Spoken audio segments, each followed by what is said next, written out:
Boa noite. Sejam bem-vindos à Casa de Jesus, todos vocês que estão aqui, todos vocês que estão conosco no canal. Que Jesus os abençoe sempre e que sempre faça moradas nos nossos corações. Nós estamos aqui hoje, mais uma vez, para um momento tão importante, tão valioso, em que a proposta deste momento aqui na casa, no caminho de Damasco, é nós tornarmos o mundo espiritual mais acessível a todos nós. Uma oportunidade única que a gente sempre comenta, mas de uma riqueza e grandiosa profundidade, uma vez que a gente interage com um espírito através do médium, através do Aguinaldo. Há um ano atrás, um pouquinho mais, este espírito já falou conosco. E ele é um espírito querido na nossa casa. Ele também, através do Aguinaldo, psicografou um livro. E hoje nós vamos receber aqui com imenso prazer, mais uma vez, o Dr. Fred. Então, como a gente está com saudade dele, eu vou já deixar o microfone aberto para ele falar. Tudo bem? Bem-vindo!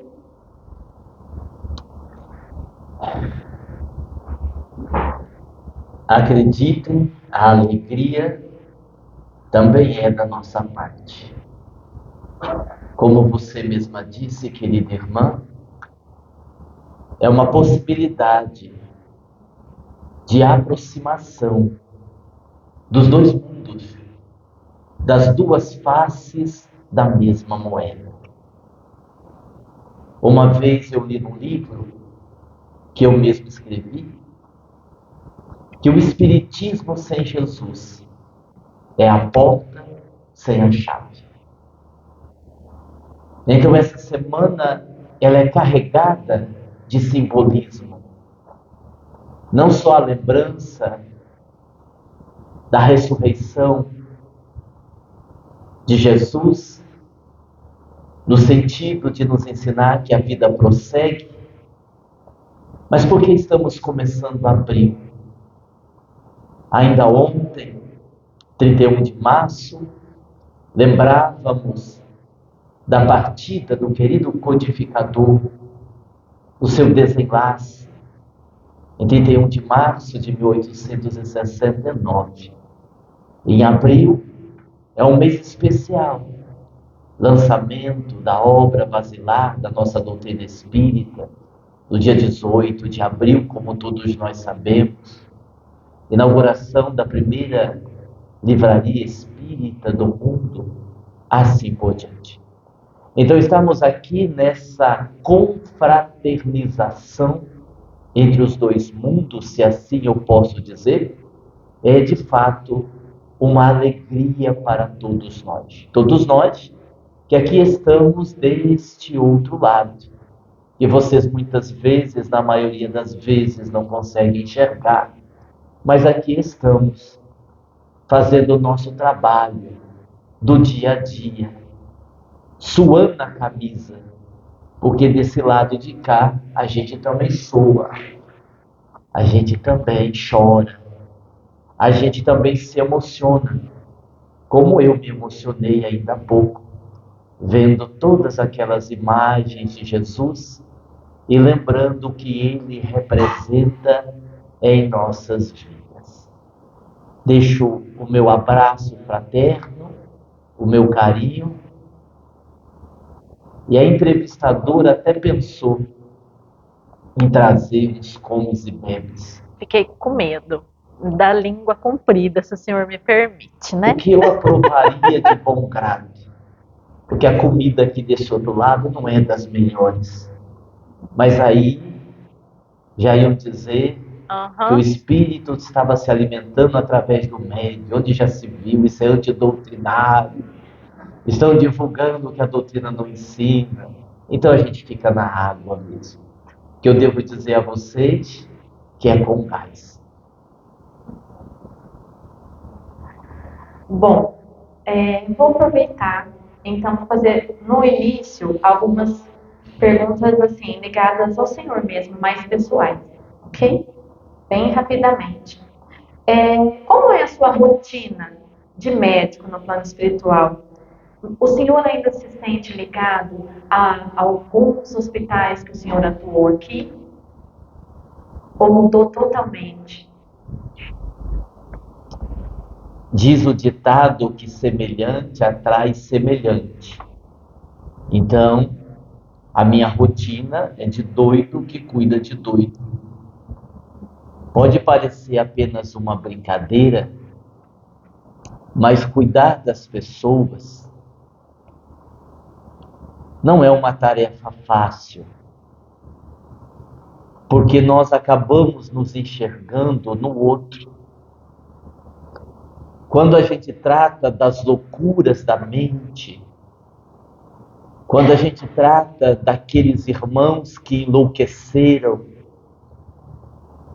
que aqui na vida espiritual continuam algemados a uma cama de hospital, continuam numa cela, enlouquecidos pelo mal perpetrado há séculos, nós também nos enxergamos neles. Porque, afinal de contas, quando eu faço a brincadeira, doido cuidando de doido, nós estamos dizendo uma verdade num tom bem-humorado. Quem somos nós que cuidamos, se não doentes um pouquinho melhores? Se a gente bobear no corpo ou fora do corpo, a gente troca de lugar. A gente deixa de cuidar e passa a ser cuidado. Se a gente abrir uma brecha pequenininha na nossa mente, todo o nosso passado volta. Porque o nosso passado está presente. O nosso passado não passou. As pessoas, a maioria, que desenvolvem transtornos mentais, que é uma área da minha especialidade, elas revivem cenas, experiências de outrora, talvez amenizado um pouco pela nova existência física, o corpo acaba diminuindo a intensidade. Mas é isso que acontece. Tenho trabalhado muito com os encarnados, dentro daquilo que me é permitido fazer.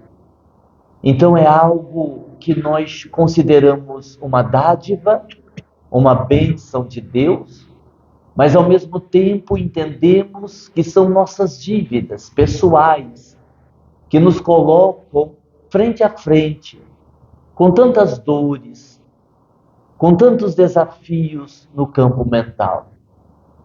E acreditem, o que eu disse no livro Psicoterapia no Além, e a nossa intenção era fazer um alerta, é uma grande verdade.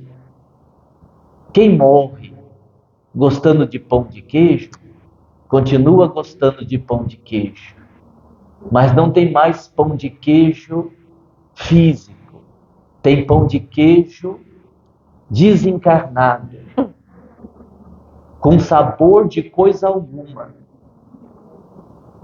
que não enche o estômago.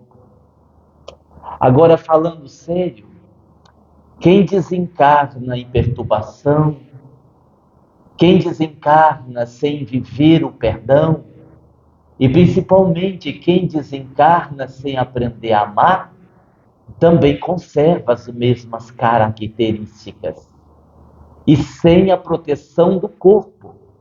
Eu digo a vocês, principalmente no que diz respeito aos transtornos da mente, que o corpo abafa muita coisa. E quando sem o corpo físico tendo que se olhar, o espírito, ele sofre um bocadinho. E tem muita diferença no hospital psiquiátrico do além dos encarnados? Sem dúvida alguma. Os recursos são muito mais amplos. Aqui nós usamos recursos que ainda não se encontram aqui na Terra, como também usamos medicações simples que vocês têm aqui na Terra, como a água fluidificada, como a energia. No mesmo hospital, nós podemos encontrar aqui no além tecnologia avançadíssima em que conseguimos fazer procedimentos cirúrgicos sem cortes, conseguimos fazer procedimentos cirúrgicos com uma recuperação de horas, mas também usamos técnicas antigas, mas muito pertinentes, como os bom pensamento, o trabalho. Sempre estamos estimulando o espírito a avançar no trabalho. Consideramos o trabalho no bem como sendo a medicação mais eficaz que podemos ter, principalmente para sairmos de quadros dolorosos. Agora, nós não podemos esquecer de uma coisa importante. Apesar da tecnologia avançada, apesar de tratamentos com uma medicação restrita. Ah, doutor Fred, vocês também usam medicação aí? Sim, nós também usamos medicação aqui. Sem a medicação com efeitos colaterais, como tem aqui na Terra. E aqui deste outro lado, digamos assim que a indústria farmacêutica já evoluiu e não pensam tanto em dinheiro. E aí então a gente pode adquirir os remédios com um custo baixo. E eu aproveito, saindo um pouco da resposta da pergunta, para pedir para vocês pensarem como vocês acham que são mantidos as farmácias, os hospitais deste outro lado, as marcas, as roupas que os doentes precisam usar. Ainda que vocês possam achar estranho, isso custa dinheiro, custa investimento, custa muito trabalho. É para dizer a vocês que o mundo espiritual é mais material do que vocês imaginam, na perspectiva do modus operandi. Quero dizer aqui que não sonhem com asas, porque não terão. Não sonhem com visitas a Jesus Cristo, a Maria, porque eles andam muito ocupados. Também não esperem que serão tratados com deferência, porque carregam um rótulo de espíritas. Isto não acontecerá. Então nós temos uma somatória, tratamentos mais específicos, e alguém está perguntando assim mentalmente: e por que é que tem que ter centro cirúrgico nos hospitais do além? Porque os corpos continuam revestindo o espírito. Porque os corpos, ainda que não mais tão materiais, necessitam de medicação e muitas das vezes necessitam de intervenção cirúrgica, que embora seja um tanto que diferente daqui da Terra, precisam, em algumas circunstâncias, acontecer. Fora que algumas cirurgias que nós fazemos, o espírito em questão ainda está encarnado. Quando vocês, desdobrados do corpo físico, num estado mais grave de saúde, são levados para procedimentos, alguns extremamente profundos, graves, sérios, que quando vocês acordam, não têm nenhuma ideia do que aconteceu. Na nossa outra conversa, o senhor relatou a cirurgia, que inclusive é comum tirar ovoides dos perispíritos. E eu queria saber o que acontece com os ovários depois que eles são retirados. Como é o processo de tratamento deles? Eles são conduzidos a câmaras específicas e ali permanecem adormecidos na maior parte das vezes, aguardando uma possibilidade de socorro. A possibilidade de socorro, em grande parte destas situações mais dolorosas, é o encaminhamento para a reencarnação. Observem bem, quando me refiro ao encaminhamento para a reencarnação, eu não estou dizendo que o processo irá se concluir. A nossa preocupação maior é a proteção desses nossos irmãos numa condição gravíssima, que precisam retomar o processo evolutivo que abandonaram.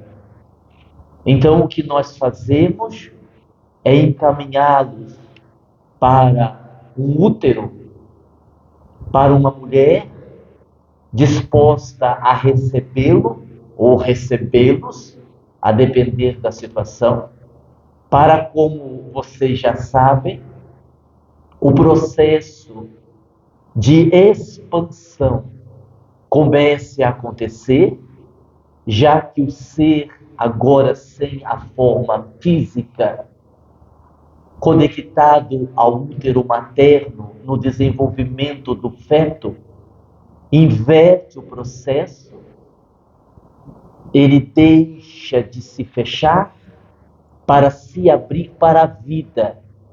E isso possibilita o adquirir novamente a própria consciência de si mesmo.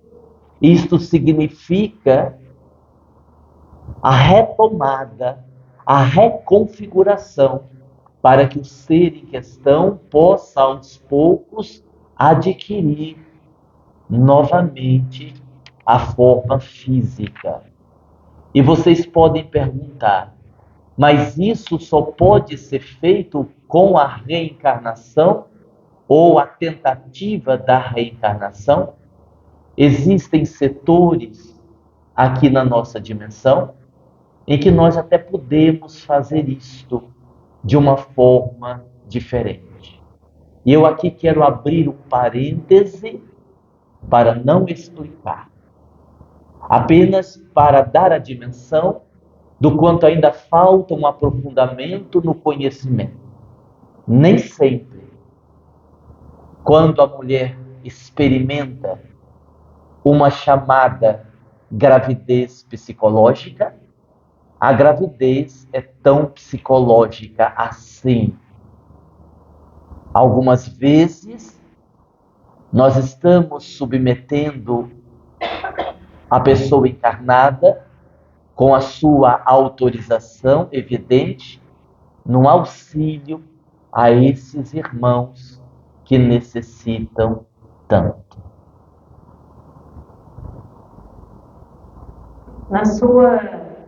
Agora a gente vai mais para a sua área mesmo da psiquiatria.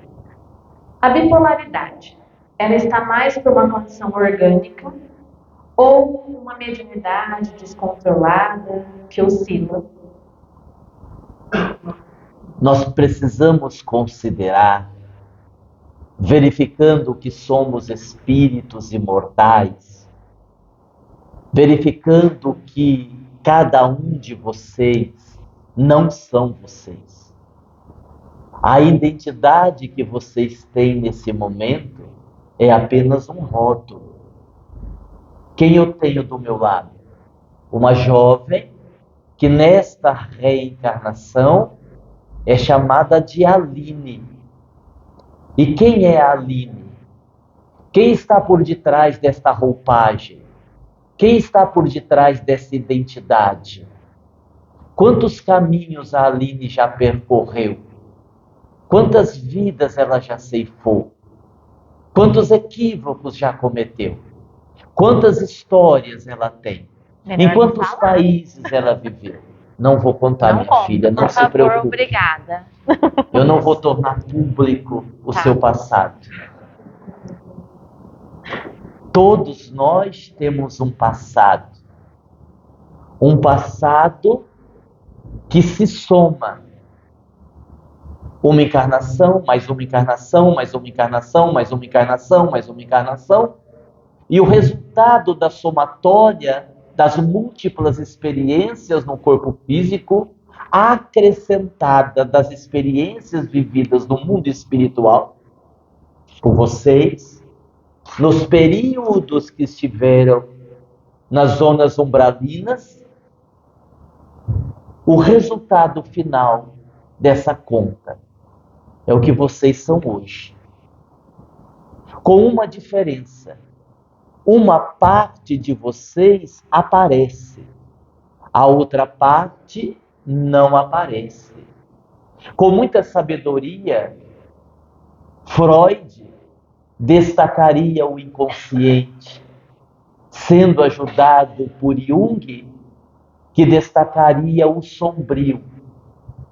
Estamos falando do sombrio ainda presente em todos nós.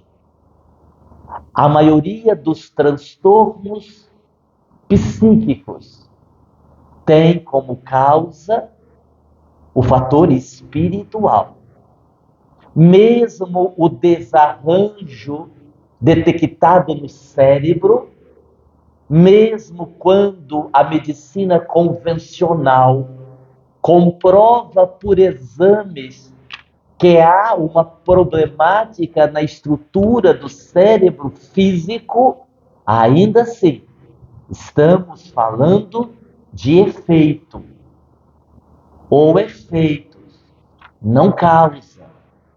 As doenças nunca têm a causa primeira no veículo físico. As causas remontam ao passado espiritual do espírito.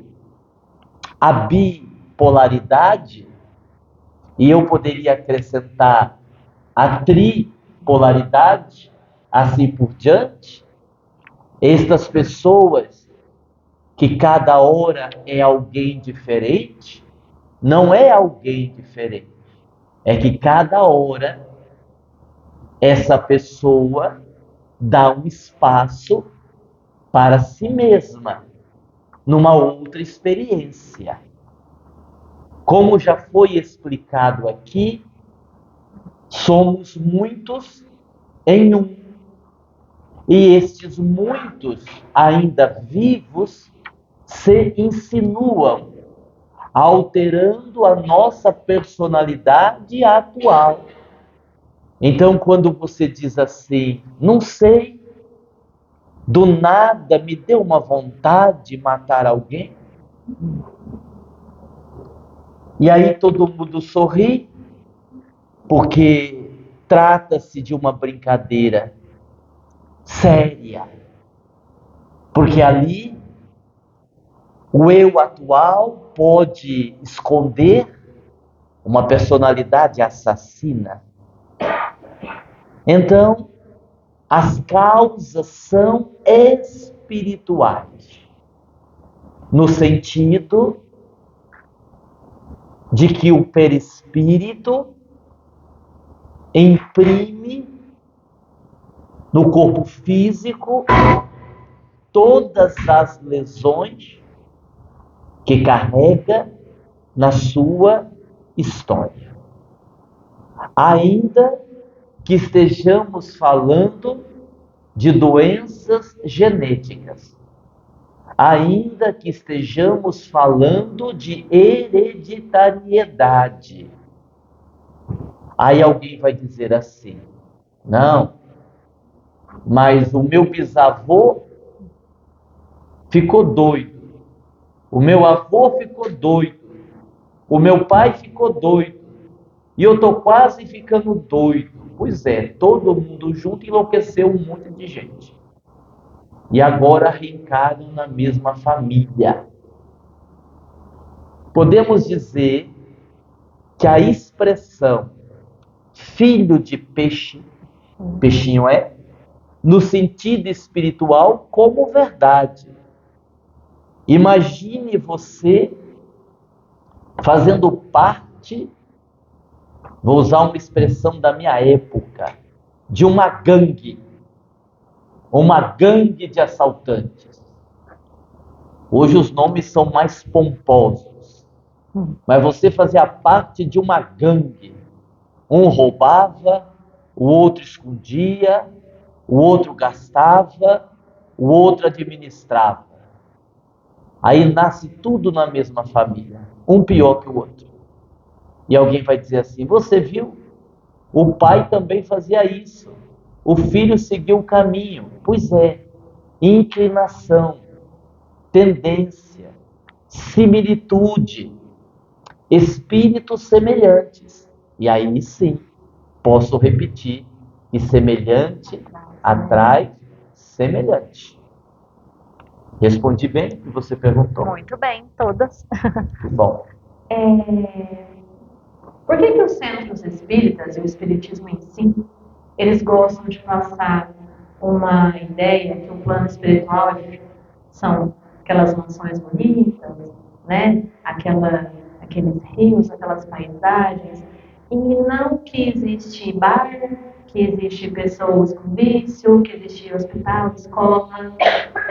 O que acontece? Bom, a realidade, a verdade costuma ser muito dura. Na própria vida, a verdade incomoda. Então muitas pessoas preferem a ilusão que acalenta o coração. Falar que o mundo espiritual é dessa forma tem duas explicações. Ou nós não queremos enxergar a verdade, e é mais fácil, mais prazeroso imaginar que com a morte tudo se transformará e nós nos tornaremos anjos a bater asas de um lado para o outro, e aí eu dispensaria as asas e dispensaria o saiote ridículo. Porque, além de ser ridículo para nós homens, deve permitir muito frio, creio eu. Mas a vassoura o senhor não dispensaria, né? Somos, e eu digo somos porque não sou só eu, somos amantes da vassoura. E entendo aqui que a vassoura, o latão da sopa, o esfregar o banheiro, é na verdade um simbolismo. Não que não precisemos de fato desses serviços, mas eu quero dizer, quando digo isso, e outros espíritos também já disseram, nós não queremos aqui menosprezar ou dar menos valor à intelectualidade. Nós precisamos dos sábios, dos letrados, dos escritores, dos oradores, daqueles que nos trazem uma visão filosófica da vida. Esses irmãos são muito necessários no processo evolutivo. Quando nós dizemos isso, é para dizer que grande parte dos religiosos, eu diria uma parte ainda maior dos espíritas, presunçosos e arrogantes, tem que aprender a se nivelar por baixo, a colocar os pés no chão, a deixar de conceber facilidades e felicidades que não existirão para a consciência que não está em paz. Os homens e mulheres que eu mais vejo aqui internados nos hospitais, na Terra eram muito inteligentes. pessoas verdadeiramente intelectualizadas.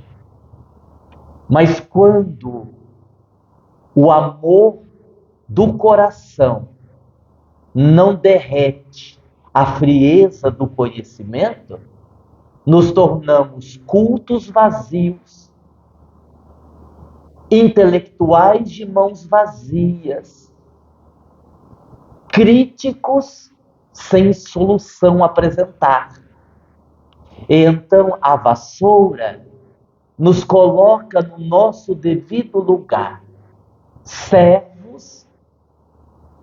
ainda incompetentes, que Jesus permite que trabalhemos na sua seara, embora as nossas limitações. Todavia, existe uma outra explicação.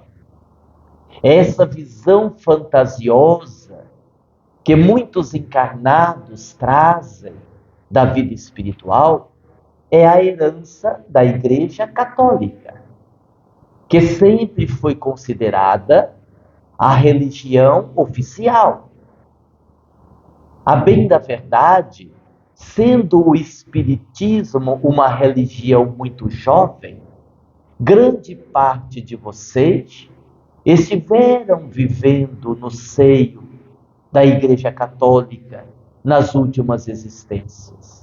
E eu aqui nem vou dizer o que estiveram fazendo por lá, para que não saiam daqui com depressão.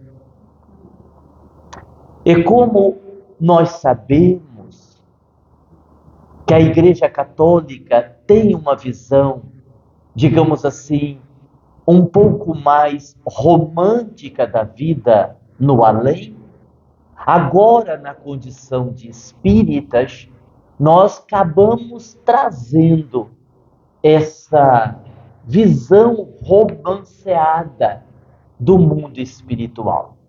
E eu ainda vou apresentar uma terceira possibilidade, que é a dificuldade da interpretação. A Bíblia, o livro sagrado de muitas religiões, trazem verdades muito significativas, que merecem uma interpretação mais profunda. Nós aqui no mundo espiritual, que tratamos de adeptos de outras religiões, às vezes entramos numa conversa agradável, não no sentido de convencer ninguém. Cada qual abraça a fé que deseja. Mas quando o espírito tem um interesse em crescer, em compreender melhor a vida, nós estabelecemos longos diálogos. Outro dia mesmo, um jovem iria me dizer: mas vocês espíritas estão errados, porque o apóstolo Paulo disse que só se morre uma vez. E é verdade. Paulo, em uma das suas epístolas, afirmou que só se morre uma vez. No entanto, é aí que há a necessidade da interpretação. O homem velho só se morre uma vez. Porque quando nasce o homem novo, não há mais como o homem velho voltar. Então, quando falamos das mazelas, dessa velharia que carregamos dentro de nós, porque somos verdadeiras dispensas abarrotadas de quinquilharia. Somos dispensas abarrotadas de quinquilharia. E quando ao despertar da consciência, quando realmente, de verdade, o homem novo nasce, o velho morre. E aí morre só uma vez. Aí, as personalidades do passado, que falávamos ainda há pouco, não se insinuam mais, porque não haverá mais espaço para que o velho tome o lugar do novo. E eu quero dizer que o nosso novo, o novo homem, o novo ser humano, o cristão, aquele que ama, aquele que faz o bem, aquele que prega a caridade, não é tão novo assim. Embora respeitemos, e ainda bem que eu não estou na terra, porque senão poderia ser acusado de misoginia. Ainda que nós respeitemos e até endossemos que as mulheres, para se embelezarem, recorram a métodos artificiais, coloca, tira, aumenta, diminui, coloca, tira, aumenta, diminui, puxa, estica e puxa, convenhamos. Aí há muito de artificial. Como nós, espíritos, ainda há muito de artificial em nós, em se tratando do bem. Porque se fosse diferente, se realmente já fôssemos bons, como sugeriu Jesus, o nosso passado não se insinuaria com tanta tenacidade. A tentação, ela é a explicação do quanto ainda o nosso passado nos seduz. Jesus nos chama a atenção, mas o nosso passado de equívocos nos seduz mais do que a mensagem do Evangelho. Porque se não fosse assim, estaríamos em paz, não com tantos conflitos que trazemos ainda no nosso coração. Lembrando que o ser humano, na individualidade ou na sua coletividade, está no processo. E estar no processo não é ter superado o processo, é estar no processo.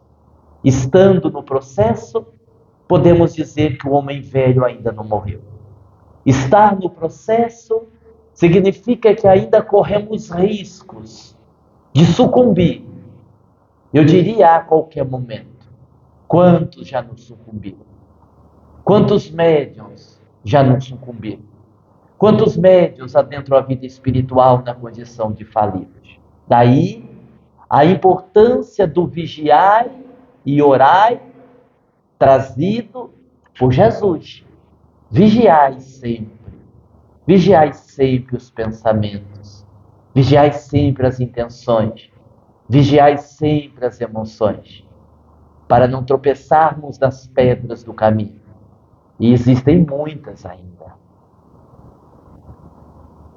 A pergunta que eu ia fazer agora, eu acho que o senhor já respondeu nessa última frase, mas eu vou fazer da mesma forma, porque nós estamos conversando sobre o nosso passado, sobre ego. Quais são os sinais mais claros e sutis que o nosso próprio ego está nos dominando em uma determinada situação que nos impede de agir com lucidez, com amor? E que ferramentas posso ter eu como encarnado para perceber isso em mim, que é meu ego que está me dominando, para que eu possa melhorar?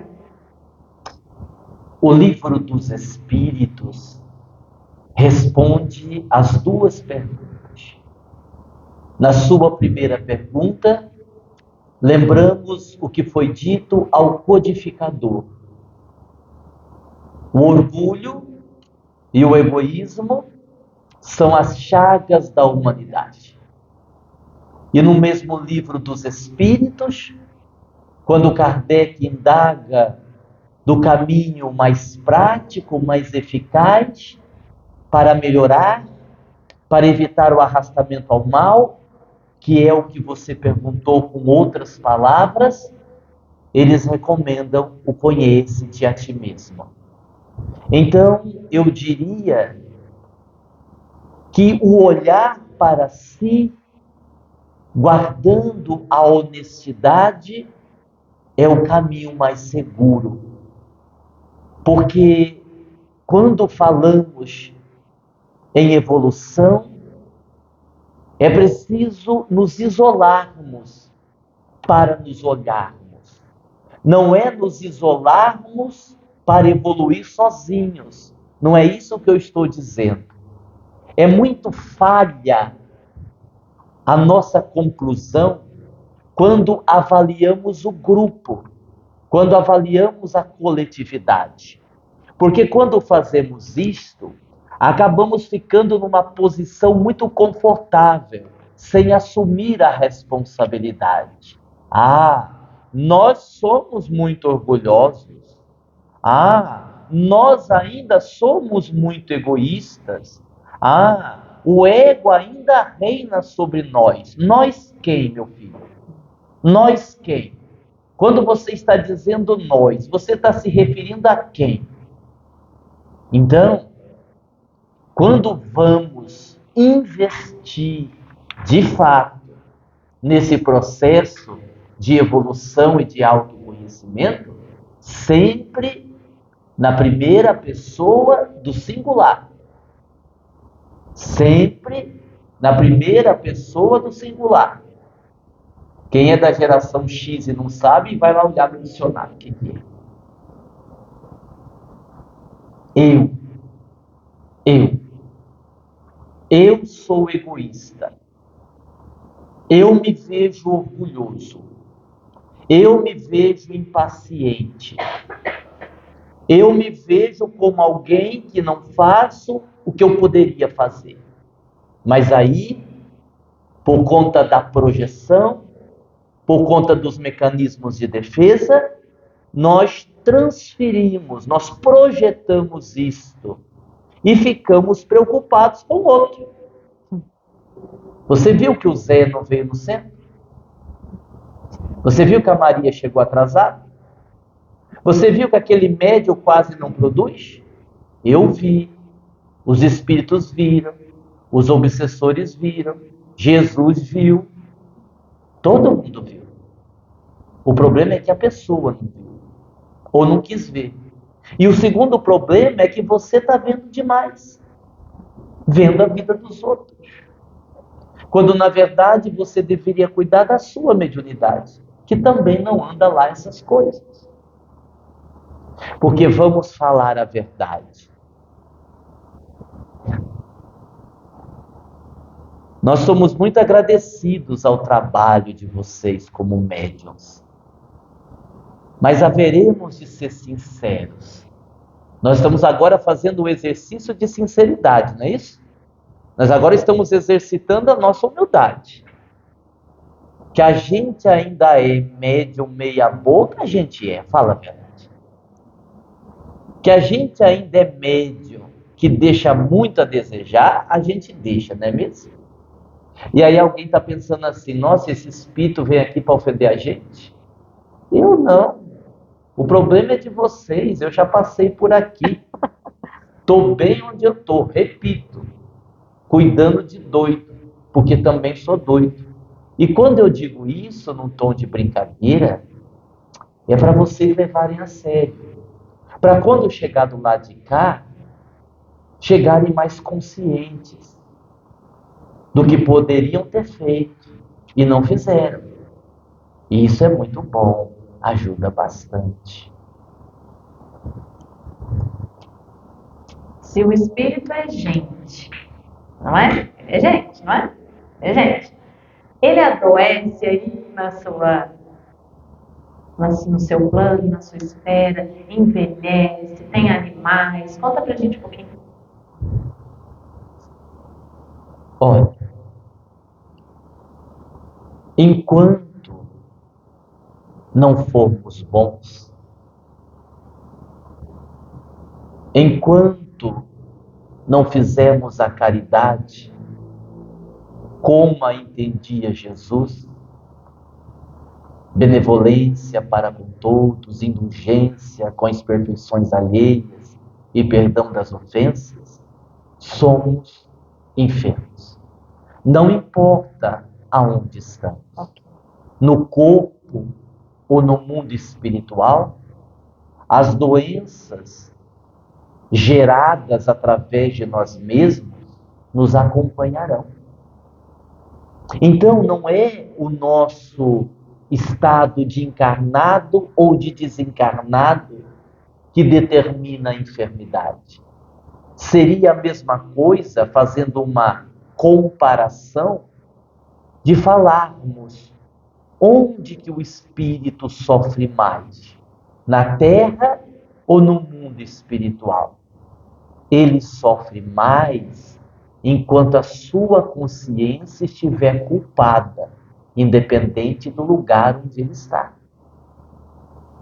Da mesma forma que o espírito encarnado, com as suas doenças da alma, tem o corpo físico que funciona como um bata-borrão, tem o corpo físico que exterioriza no veículo a doença da alma, também, na condição de desencarnado, o espírito tem mais 6 corpos, no qual a enfermidade pode se manifestar.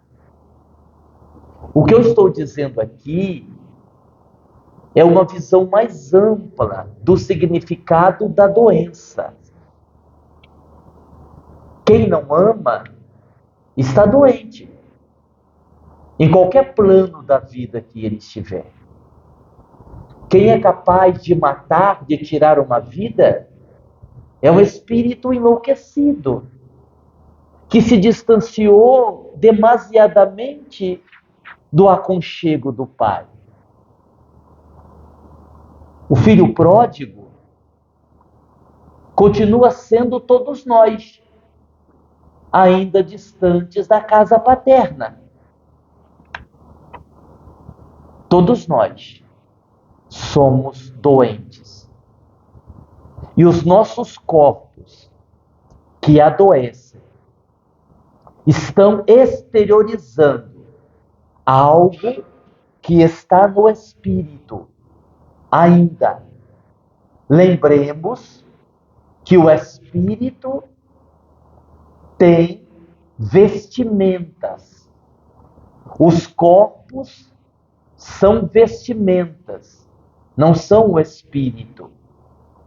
Quando se questiona da possibilidade da morte do espírito, ainda que a ovoidização seja considerada uma segunda morte, o espírito é imortal, não morre. As suas vestes se desgastam, as suas vestes adoecem. Até porque, quando nós, desencarnados, precisamos transitar nas dimensões mais inferiores, temos a necessidade de baixar o padrão vibratório e acabamos ficando à mercê das leis predominantes nestas dimensões. E aqui eu abro outro parêntese para dizer que cada dimensão tem uma lei própria, que o espírito se submete estando naquela dimensão. À medida que o espírito evolui, à semelhança da lagarta, ele se libera do casulo.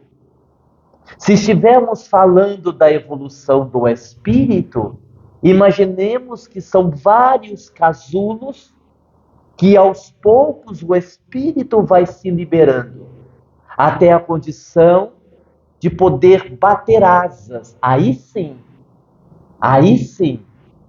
as asas simbólicas do espírito que se iluminou e que agora se encontra na condição de angelitude, livre definitivamente de toda e qualquer mazela.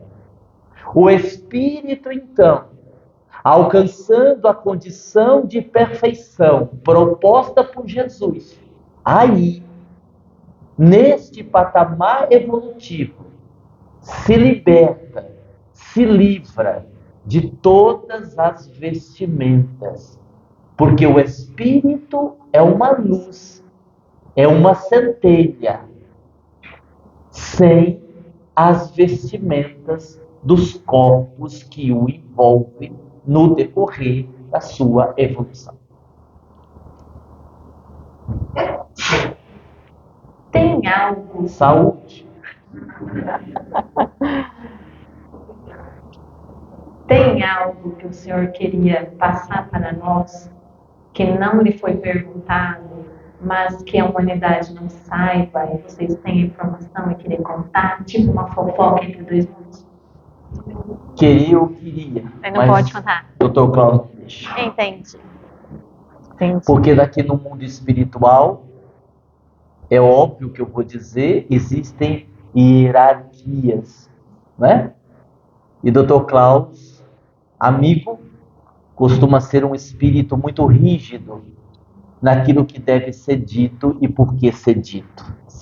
Então, de vez em quando, eu dou uma escapada e escrevo alguma coisa para ver se passa desapercebido pela censura que também tem do lado de cá. André Luiz já sofreu com isso quando escreveu as suas obras. Imagine eu, estou tão distante de André Luiz. Eu gostaria de fazer um comentário sério para tranquilizar os corações aflitos. Nós ficamos, nós, vocês e nós aqui, muito sensibilizados, tristes, até abatidos, quando vemos o mundo experimentando a guerra. Ficamos de fato condoídos ao presenciarmos que o homem ainda precisa se servir de bombas, de armas químicas para o domínio de outros países. Porém, também disseram os espíritos que a guerra se faz necessária. E essa fala pode dar a impressão que Deus concorda com a guerra, que Deus aprova a guerra. Não, não foi isso que os espíritos quiseram dizer a Kardec. É preciso entender que o ser humano, na evolução que alcançou, ainda pequenina, precisa utilizar-se desses meios. Nós não vamos e nem poderíamos tomar partido nestas guerras que têm acontecido, as mais recentes, inclusive. Mas nós vamos encontrar em alguns países, em algumas coletividades, espíritos perigosíssimos reencarnados. Espíritos predadores que de fato almejam dominar a Terra. Para estes casos, a guerra, infelizmente, ainda é o meio encontrado pelos próprios homens na tentativa de aniquilar o mal. E aí alguém vai dizer, mas o mal não pode ser pago com o mal. É. Mas apenas oração também não afasta alguns obsessores. Não se enganem. Quando falamos que a luta é árdua, é luta corpo a corpo. Quando Jesus disse, para esse tipo de espírito é preciso jejum e oração, não é jejum de comida. Muito menos tomar manjaro. Só se o monjaro fosse a injeção que fizesse você parar de se alimentar de coisa negativa. Já pensou? Você aplica uma dose da injeção e em 2 dias para de fazer fofoca, para de falar mal dos outros, para de fazer maledicência, o seu espírito emagrece de vício. Seria uma maravilha. Fica a dica, né? Como milagres não acontecem, tanto o monjaro físico como o monjaro espiritual necessitam de suor, de jejum, de luta e, por que não dizer, de guerra. Mas não essa guerra que nós vemos. A guerra a qual se referiu o apóstolo Paulo. Eu venci o bom combate. Então, a minha fala é nesse sentido. Que possamos vencer o bom combate. Infelizmente, o nosso tempo está terminando. A gente ficaria bastante tempo aqui, né? Ótimo, uma pasta. Tem tudo isso de pergunta, né? O convite está aberto para o senhor voltar quantas vezes der tempo. Eu sei que você tem a agenda cheia. É sempre um prazer imenso. A gente brinca, mas o senhor permite. Pelo menos foi isso que me falaram, que eu podia fazer umas piadinhas. Se a informação foi errada, depois você dá bronca no médico, tá bom? E imensa gratidão nossa por tê-lo aqui, por permitir que a gente viva essa experiência mais uma vez.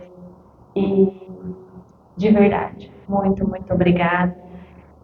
O senhor é um exemplo que nos encoraja a seguir você e os seus parceiros, como sempre. Então, muita gratidão mesmo, tá? Amém. Eu gostaria de concluir a minha fala esclarecendo para quem não sabe que eu não pertenço diretamente à equipe de trabalho desta casa. Mas algumas vezes me servi dos préstimos do diretor espiritual desta casa, José de Moraes. Este sim que conheço há tempos. E como esta casa vem tentando realizar um trabalho que eu entendo como verdadeiramente cristão, como tantas outras o fazem, e eu vejo isso no atendimento das cirurgias espirituais, porque se prioriza a dor. Eu vejo isso nos almoços que vocês fazem de domingo, porque se prioriza a fome. Eu vejo isso nos atendimentos que vocês fazem na sessão mediúnica, porque se prioriza o desespero alheio. E eu vejo isso quando vocês abrem um espaço como este, porque se prioriza o conhecimento, a informação. Então eu acabo tendo uma receptividade muito grande pelo trabalho assim sendo realizado. E como o médium também tem um nível de doidice, vez ou outra conseguimos falar e escrever algumas coisas através dele. E é muito interessante que, como ele já tem a fama de falar bobagem, eu posso vir, usar, falar e a fama fica com ele. E eu nem apareço. No livro não dá, porque no livro tem que pôr meu nome. Mas acreditem, o falar bobagem é uma força de expressão. Eu estou brincando. É falar as coisas sérias, que vão incomodar algumas pessoas. Mas é preciso falar para despertar quem está disposto a despertar. Nós, os espíritos, não temos a pretensão de converter ninguém. A nossa função é fazer a nossa parte, como a de vocês é fazer a parte de vocês. O resto nós entregamos para Jesus e deixamos que Ele conduza o rebanho, porque afinal de contas, Ele é um bom pastor. Fiquem com Deus e até a próxima. Muitíssimo obrigada.